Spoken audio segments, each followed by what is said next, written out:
A black child born today has less of a chance of being raised by both parents than a black child born during slavery. This is due in large part to the mass incarceration of black men. Now, an article was just published in The Economist magazine, the leading magazine for economists in the United States and around the world, entitled "How the Mass Incarceration of Black Men Harms Black Women."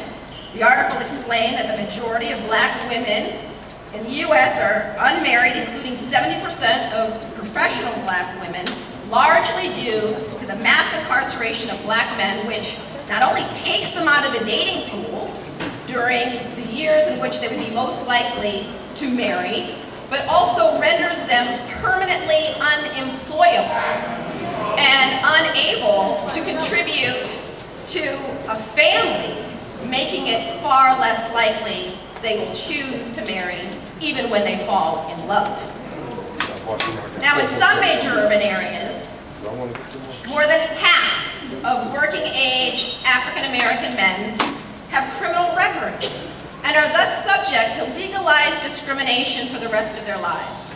In the Chicago area, right here, if you take into account prisoners, the figure is nearly 80% of working-age African-American men.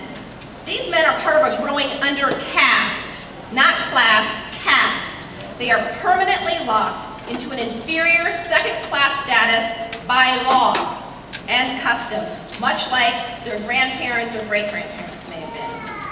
Now, I find, that when I tell people that I think mass incarceration amounts to a new Jim Crow, people often react with, this disbelief. How can you say that? Just look at Barack Obama. Just look at Oprah Winfrey.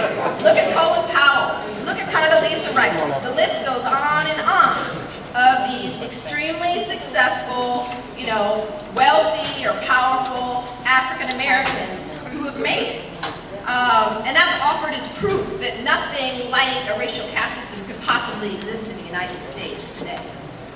Now, I think it's important for us to keep in mind that no caste system in the United States has ever governed all black people. There have always been free blacks and black success stories, even during slavery and Jim Crow. That's right. During slavery, there were some black slave owners. Not many, but some. The fact there were some black slave owners didn't mean that slavery was not a racial caste system. During Jim Crow, there were some black lawyers and doctors, not many, but some. Now, the extraordinary nature of individual black achievement in formerly white domains certainly suggests that the old Jim Crow system is dead. But it doesn't necessarily mean the end of racial caste. If history is any guide, it may have just taken a different form. I think any honest observer of American racial history has to acknowledge that the rules and reasons the legal system employs to enforce status relations, well, they evolve and they change as they're challenged. The first chapter of the book, I describe the cyclical rebirths of racial caste in America.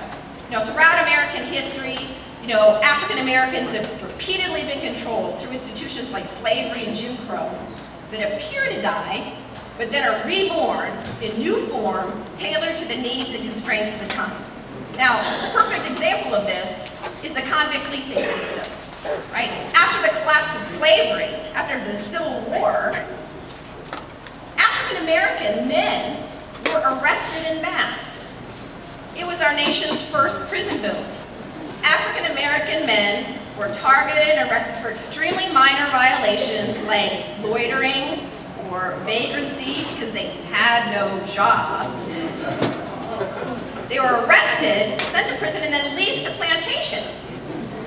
Now, the idea was that they were supposed to earn their freedom, but the catch was they could never earn enough to, pay back the plantation owner the costs of their food, shelter, clothing to the plantation owner's satisfaction, so they were effectively re-enslaved. There's a wonderful book called Slavery by Another Name by Douglas Blackman, which describes how after the Civil War, slavery was recreated in the United States through the criminal justice system. Well, today, I believe the criminal justice system has been used once again in a manner that effectively recreates caste in America. In less than 30 years, the U.S. penal population has exploded from around 300,000 to well over 2 million, quintupled. You know, the U.S. now has the highest rate of incarceration in the world, dwarfing even, highly repressive regimes like Russia or China or Iran. In fact, if we were to go back to the rates of incarceration we had in the 1970s, a time when many civil rights activists actually thought that rates of incarceration were just egregiously high, but if we were to go back to the bad old days of the 1970s, we'd actually have to release 4 out of 5 people who are in prison today. 4 out of 5. More than 1 million people employed by the criminal justice system would lose their jobs. That's how enormous and deeply entrenched this system has become in an incredibly short period of time. But in my view, the racial dimension is the most striking feature. No other country in the world imprisons so many of its racial or ethnic minorities. It was estimated just several years ago that in D.C., our nation's capital, 3 out of 4 young black men and nearly all those in the poorest neighborhoods could expect to serve time in prison. Similar statistics can be found in many of the black neighborhoods in Chicago and other communities of color throughout the United States. Now, most people assume that this prison explosion has been driven by crime rates. Crime rates. That's why there's so many black and brown men behind bars. But the truth is, crime rates have remarkably little to do with incarceration rates. Most criminologists and sociologists will acknowledge today that incarceration rates have moved independently of crime rates. Regardless of whether crime rates have gone up or down, incarceration rates have consistently soared. Today, crime rates are at historical lows, but our incarceration rates are unprecedented highs. So, incarceration rates have consistently soared regardless of whether crime has gone up and down in individual communities or nationwide. So what does explain, this vast new system of control, if not crime rates? Well, it turns out those activists who post that sign on the telephone pole were right. The war on drugs has been the single greatest contributor to the mass incarceration of black and brown people in the United States. Drug convictions accounted for about 2/3 of the increase in the federal system and more than half of the increase in the state system. Drug convictions have increased more than 1,000% since the drug war began.